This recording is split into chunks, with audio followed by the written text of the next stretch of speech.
we decided to do a little impromptu fireside chat for this evening, which was originally supposed to air at 12 noon today. But we thought, let's do something a little different. And we experienced extreme technical difficulties, but we're excited that we're on right now. And so we want to give you an opportunity to come in. Please join us. We're going to have great conversation today. I have an incredible guest with me today, Malcolm Dill, and we'll be talking about a few things as it relates to children, life, and just what he does in his industry and education. So we want you to be empowered, be inspired through this live. So go ahead and do us a favor and share this out so we can reach more people through this live. We want to make sure we're elevating and amplifying our message. Um, and then engage with us throughout this conversation. So if there are things that resonates with you as we are talking, comment below, let us know. Or if you're watching this later on after it's aired, we still love to hear from you. So don't be afraid to engage and to comment. And please don't forget to like and share this message, as well as follow us at all on all social media platforms at iraiseinc.org. That's our website. Our handles are iraise.org on all social media platforms. Malcolm, thank you so much for bearing with us. This has been All good. such Yeah, I'm glad to be here. been insane. I'm so happy that you're here, that you're flexible, and that you're with me this evening. No Absolutely. problem. Thank you so much for having me.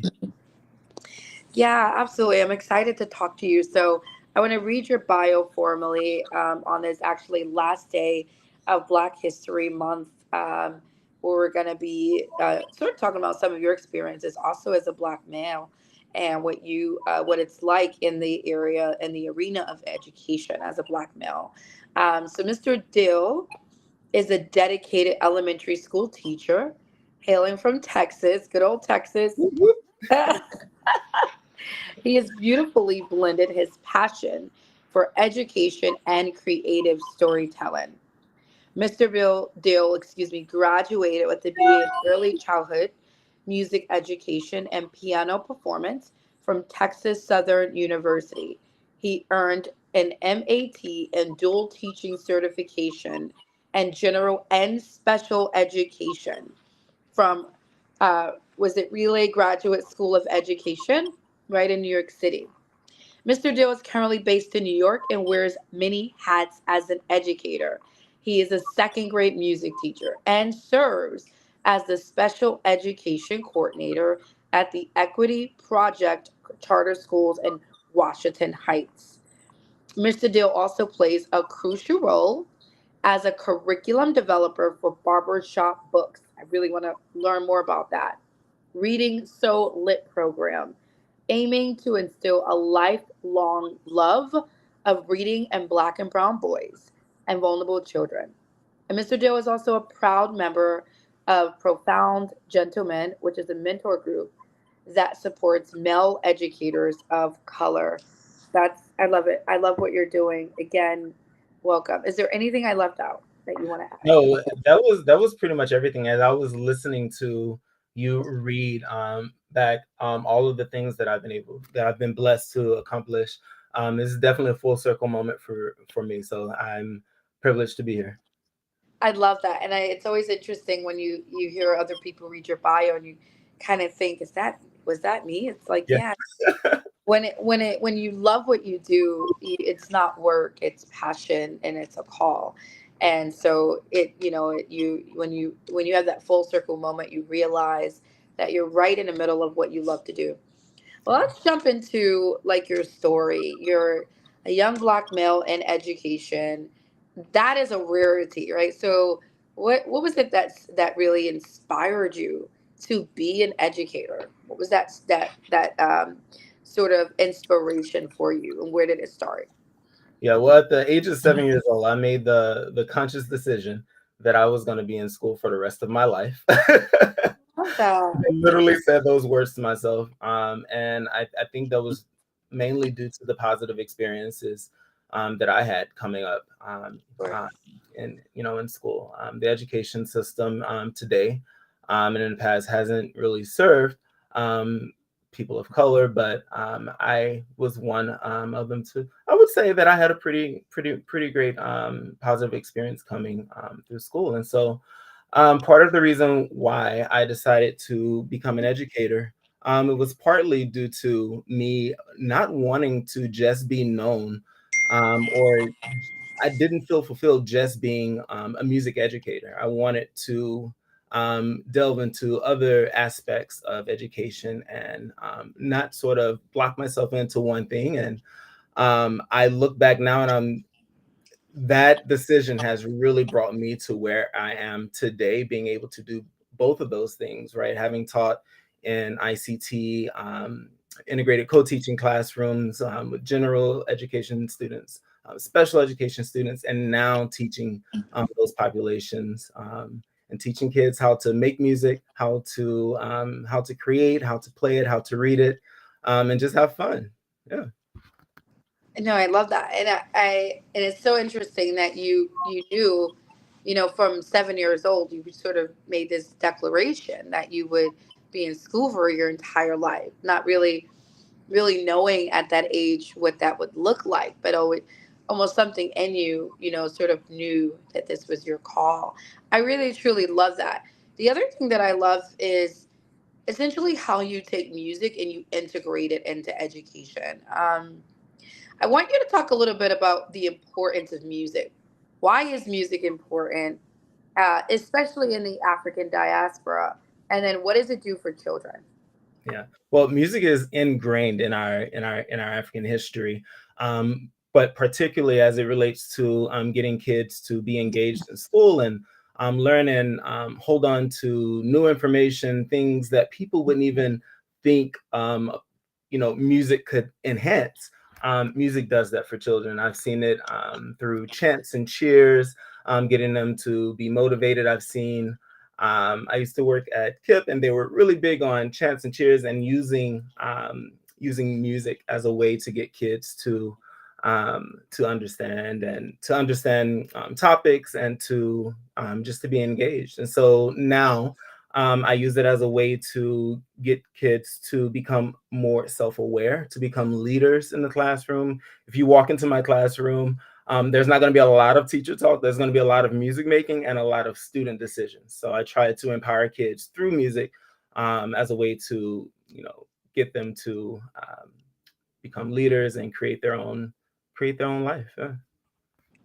That's incredible. I mean, I would, we would love to see what that classroom looks like, and maybe, talk a little bit offline about, even the sort of that piece of music creation and leadership and how you're blending those things, those two concepts. Again, together. And I also love the decision making. Tell me what the importance of decision making is, or having decision making power as a young person. How important is that? Well, it's very important, especially for young Black children who the media constantly tells them what to do and how they should move, how they should dress. And so when you step into spaces like a classroom or a music classroom, there's infinite opportunities for kids to choose what instrument they want to play, who they want to partner with, what type of music they want to play. At the beginning of every new unit, I like to talk to the kids and ask them, what activities would you like for us to do in our classroom? And I try to incorporate as much of their preferences into my curriculum as possible. And one of the privileges of being able to write your own music curriculum is that you can do that. You can really leverage what kids find important, what kids find fun and engaging into the curriculum. That's what makes it so impactful. And it's incredible. It's the intentionality behind what you're doing in the classroom in terms of uh, allowing them to choose. And I do believe kids need choices. And it's very true for Black and brown kids. Choices is essentially absent. It's Yeah. constantly being taken from them.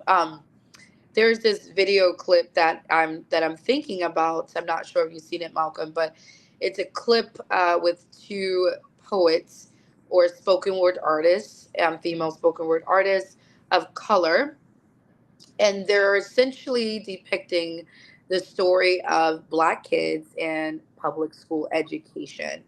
It breaks your heart when you hear it because they're yelling out commands like walk straight, walk through the hall, and it's sort of that prison sort of structured environment that they're speaking to. And so when you talk about choices, it reminds me of, how a lot of times kids are our black and brown kids are in trouble for speaking up, not celebrated for speaking their mind.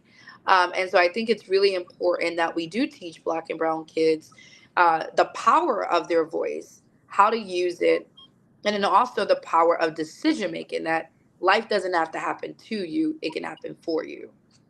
Exactly. I love that you brought that up. There's actually a page in my book. So I wrote a children's book called Marvin's Second Day. My 7-year-old second grade protagonist, Marvin, takes kids on a journey of all of his first experiences, his first being his second day at school.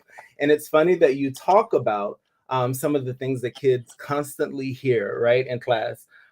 Pay attention in class, keep your head up, keep moving forward, stay in line. And my character, Marvin, he's not feeling that at all. He's highly self-aware and he is a self-advocate. And Yes. he likes to dance. And it's just that example. I wrote the book as a way to get kids to open up and talk about their feelings and use their voices through humor and through illustrated, through high engaging, high quality illustrations. But there are a lot of lessons that are in there for adults and for teachers as well, that our students are humans, and we do forget that, sometimes that these little babies are one day going to be grown adults. And so a lot of what we're instilling, if not all of what we're instilling in them, will make them who they will become. So yeah, it's very important. I love that. Can you hold the book up for us Yeah, and just sure. I truly love that. Tell us who's on the front. Explain that front cover to us if you can. Yeah, without giving too much away. So this is Marvin. Again, he's 7 years old. He's in the second grade. This is his second day at school. I decided to go with the title of Second for the first book in the series because there's something about the second day, Shaniqua. I've been in the classroom for 6.5, going on 7 years, and the first day of school, they come in, they're chill, they calm and collect. But that second day, they are turned all the way. Turn up time, second And I day. know there are a lot of educators that can probably relate to that. The second day of school for sure. So Marvin, yeah, he has a frown on his face, and I like to ask kids, why do you think he has that frown on his face? Where is he? And they start putting context clues together. Giant teacher apples. What? His teacher's a giant? That's crazy. And why is this fish? And all these folks just like staring at him. Yeah. So Wow. that really draws kids in, and yeah. That's incredible. Congratulations to you for your creativity, your ingenuity, and especially as a black male for taking something like that on. Your perspective is so important. So we'd love to look into how to purchase some of those books for our students out in Brooklyn. That would be incredible. That's Maybe awesome. I'm even doing have, work in Brooklyn as we speak. So yeah, it'll be great. yeah, maybe even have a book reading, and also for other schools or individuals that may want to reach out to you around Absolutely. your book as well. Yeah, Um, so Marvin is a really interesting character. He reminds me of I think most of our students that we see and we work with in public schools out in New York City. And I'm wondering, with kids like Marvin, they're different. They don't see the world the same way, and different doesn't mean abnormal, and it also doesn't mean something's wrong, right? And I think that we as educators and advocates of young people sometimes what we don't understand we reject and we mislabel or we characterize as wrong. So how does our education systems begin to accommodate our Marvin students so that we're not rejecting them but we're embracing their talent and creating a place for them to be able to grow? yeah. it's a work that, to be honest, may never be done, right? Systemic racism is so deeply rooted in our culture that sometimes, even as Black folks, we don't see it, right? Yes. Um, and it's great that we get the opportunity to do that work so that we can sort of expose those things as they show up, especially in places like a school. And one of the ways that we do that is by taking on systemic racism at the head, making sure that everyone in our in our at our school sites are invested, are aware of the systems that are at play, and also attend workshops and professional development on a regular basis that target that specific topic. But yeah, without because we can go on all day talking about some of the great things that are happening though is that we're starting to see our Black and brown kids feel like they actually have a voice and that they can use that voice to self-advocate. Um, and one of the ways that I do that is by teaching kids how to read. I'm a music teacher, but I love to say that everyone's a reading teacher.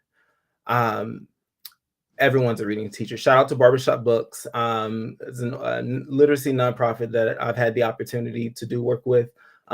They've even understood that barbers and Black-owned barbershops can also be um, reading supporters, reading teachers. And so, yeah, teaching kids reading is going to take them where they need to be. That is what kids need in order to achieve their dreams. In addition to all of the things that are already in them, they also need to know how to read. And so I feel that it is a social injustice to know the correct strategies and choose not to teach them, right? Or know um, that the education system as it is not teaching kids effectively how to read and how to become literate in this highly literate world. So yeah, that's one of the ways that we push back. That's incredible. I'm interested in learning a little more about your approach to kids with special needs, um, namely students that may have a diagnosis, students that may have autism or ADHD, or who have experienced some form of trauma. How do you accommodate the needs of those students into your classroom? Yeah, so just to give you a little bit of background with me, I've worked in um, classroom spaces that were always integrated. So I would always have a second co-teacher in the classroom because we are teaching children who have been labeled as general education and kids who have been labeled as special education. For those students who have been labeled as special education, I've had students who were on the spectrum, who have other health impairments, a myriad of things, learning disabilities. And one of the biggest things, or one of the best strategies that I use in order to make sure that those students are engaged, is making sure that I bring my total self into the classroom. Because if I can't be myself, then I'm not going to be able to understand where this young person is coming from, right? And so that looks like self-care outside the classroom. Teachers, take care of yourself first, because once you come into the classroom space, like, it's not fair to kids that you're not your best self. And being my best self allows me then to create engaging curriculum, right? Incorporating remnants of things that they find enjoyable. Some of the ways that I do that in the music classroom is by using non-traditional instruments. There's an instrument, it's called a boom whacker, and it literally doesn't sound like what it does. It's a whacking instrument that they hit on things Wow. in order to make music. Um, and just being intentional about bringing in instruments or bringing in materials or bringing in curriculum components that are engaging, especially for our kids who like to move, they like to touch things. Okay, great, let's play on that. Take this boom whacker and go hit some stuff. Let's make some music. And Yeah. And when I was teaching reading and math in the general education, special education classroom, some of the ways that I engage kids was by giving them an opportunity to take their breaks, take their breaths, come back when you're ready, giving them a designated space in the room Yeah. to um, to dis, to regulate themselves before they're ready to move on with the lessons. Yeah. I mean, it sounds like such a incredible classroom space that has the wellness piece, the creativity piece, the self-expression, the leadership. It's a model, really, that I believe educators from near and far should be looking at. I'm also wondering about um, the integrating music piece as a whole. How could we really take music, and how could we use that to help kids heal? What are some ways that we can, if we're educators, social workers, or just parents, and we're just interested, how do we utilize the power of music to help our kids heal? Mhm. By understanding that music is already within children, they already have songs within them, and so I like to give kids opportunities to create from the heart. And so that might look like writing your own poem, drawing your own poem for students who struggle with writing, or just working in small groups, coming up with something that you can present to others. That goes a long way with children, and it really helps to build their self-esteem. I love that. I love that. And that's something I feel like we can implement, educators and those that work with young people can implement that. Can you tell us about a success story that you're really proud of, that you've been able to sort of help a young person through, and it could be New York or another state? What's one success story that you're proud of? Yeah. About 4 years ago, I had a student in my class, in my guided reading class. He wasn't in my homeroom class, but he would come to me every day for guided reading for about 45 days consistently. And we would, I would teach him how to break these words down and how to sound out the words. Long story short, he became, a great reader. He's gone on now to be in middle school. His name is Caden Hearn. I don't know if you are familiar or have heard his name, but Caden last year was chosen by Governor Hochul to be New York's poet laureate, youth poet laureate. That was last year, and since then, Incredible. he spoke at Governor Hochul's inauguration, and since then, he's been busier than me and Marvin put together. Having spoken in front of the NAACP and so many other great organizations and people.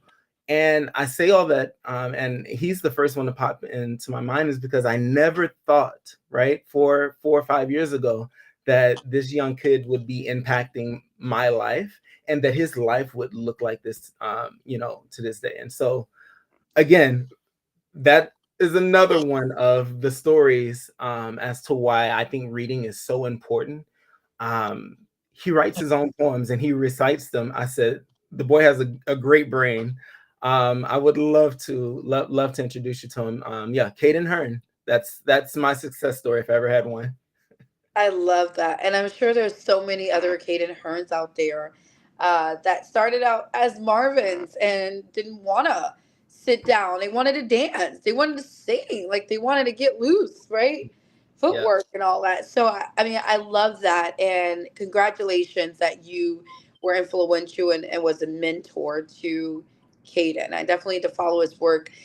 In closing, as we're coming to a close here, um, I do believe that there are some educators and people that work with young people, be it youth pastors, be it parents, be it teachers, social workers. And it may be frustrated about not seeing progress, or perhaps they just need some advice. What tips would you give to these workers, educators, and parents on working with kids? That might be dealing with some form of difficulty, challenge, or trauma? What would you say? Some tips you can give. Yeah, I recently did a tabling event in downtown Brooklyn, and while I was there, I was approached by a parent and her son, and he was a very active kid. He immediately came to the table and started moving things around and putting things together. And she apologized, and so that conversation basically led to um, about a half an hour conversation about how she's struggling to her child has early onset autism and ADHD, which typically do exist simultaneously in young kids. And while he was, arranging my table and taking things apart, we had this conversation about how collaboration and advocacy are absolute necessary tools that parents should have in their belt. And so, collaboration that looks like working with your teachers and taking it a step further, holding them accountable. What strategies are you using, right, to teach my child how to read? Does it include the science of reading? Does this tool or this resource or this curriculum that you does it include the science of reading? Um, and collaboration and advocacy. I believe the Department of Education provides parents with students with special needs with an advocate who is who has a deep understanding of special education law in New York City and in your state. Just finding all of those resources, going where you should go because the resources are out there. It's tiring and sometimes it takes a lot of time and effort to get what you need. But stay strong, and just understand that the help is there, but there's a lot of people who need the help, and so patience, collaboration, advocacy, all of those things are necessary. That's so good, Malcolm. Thank you so much for that. And just to reiterate, I think new education, what changes with education, our educators, we change, our approach changes. Yeah, Um, we got to be holistic. We got to be well. We can't come to the table without being our authentic selves because doing our kids a disservice. We got exactly. to take care of our own selves before we get to that classroom so that we're not creating stressful environments for children. And we got to give kids an opportunity to lead, be heard, leverage the power of their voice, create opportunities for self expression, for leadership, to make decisions so that they could be the next Caden Hearns. We got to collaborate and advocate with our families, and we got to remember that we're doing this together. So I think this is incredible. It's been so refreshing to hear your story, your work, what you're doing. Um, definitely would love to continue this conversation, bringing you back on, but also just in supporting your work and your book. How can people reach you if they want to order your book, if they're interested in reaching out to you? Yeah, sure. You can find me on Facebook and Instagram at Marvin's First Day. You can visit marvinsfirstday.com to get a copy of the book. And there's also a coloring book if that comes with the bundle. It's an identity affirming coloring book for kids. So kids get to see how Marvin identifies. And then at the end, there's an activity where they get to talk about how they identify. So, yeah, that's how you can contact me. Thank you so much. Please reach out to Malcolm. If we can get his website up or put it in the chat box, support his work, support the incredible things that he's doing. It's groundbreaking. And I think this is where education should be heading. So, Malcolm, once again, thank you so much for your Thank you. time. Yes, and for your patience. You modeled the way for sure tonight. So, thank you for your patience. Thank you. I appreciate you. And thank you all so much for tuning in, for watching, for being a part of this impromptu evening fireside chat. Don't forget to follow us on iRaise.org on all social media platforms, as well as myself, Shaniqua E. Moore, on all social media platforms. And two quick announcements. We're launching our executive education course for young people that are interested in starting their own businesses. in any industry. That's a lunch launching April the 3rd. I hope I said the right day. April the 3rd. Orientation is March 28th. Take advantage of it. Kids will have an opportunity to have someone invest in their business. So if you're interested, please visit our website at www.iraceinc.org. Remember that we're open for services for mental health, partnerships with schools. If you're a school that is interested in receiving support, reach out to us. If your kid is in need of tutoring services, mentorship, coaching, advocacy, any of those services, reach out to us at iraceinc.org. We love you all so much. It's the last day of Black History. Let's live it up. Every day should be Black History, period. Okay? So we're going to continue celebrating beyond this day, continue commemorating all of our accomplishments, but looking forward to the future as we continue healing and building together. Thank you all so much.